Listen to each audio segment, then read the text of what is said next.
বলো রাধে রাধে। আমরা এই মুহূর্তে গোকুল মথুরা সব ঘুরে ঘাড়ে এসে পৌঁছালাম বৃন্দাবনে। যেহেতু এখন 5টা বাজেনি, তাই বৃন্দাবনে এখন সমস্ত মন্দির দরজা গেট বন্ধ।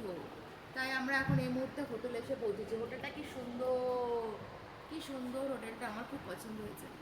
ওইখানে হয়তো টুকটুকি বসে আছে, এখানে শাশুড়ি মা, এখানে ননদ আমার ছেলে গেছে ওই ঘরে, আমার বর আর নন্দা হচ্ছে ওই ঘরে, মানে দুটো রুম নেওয়া হয়েছে। তো আমরা এখান থেকে একটু পরে আমরা বেরোবো।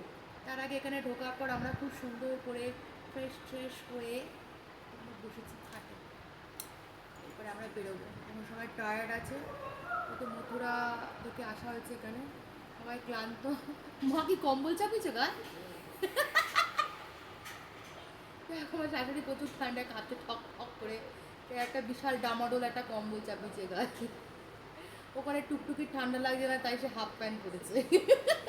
আমার ছেলে তো ঠান্ডাই লাগে না, সে অল টাইম হাফ প্যান্ট আর ওদিকে স্লিপলেস একটা গেঞ্জি পরেছে হয়েছে। আর সব সময় এরা দুটোতে মিলে খুব বিরক্ত করে একে অপরকে। যাই হোক, এখন একটু পরে আমরা বেরোবো, তারপরে আবার দেখাবো কোথায় যাচ্ছি কি করছি। এখনের মতন টাটা।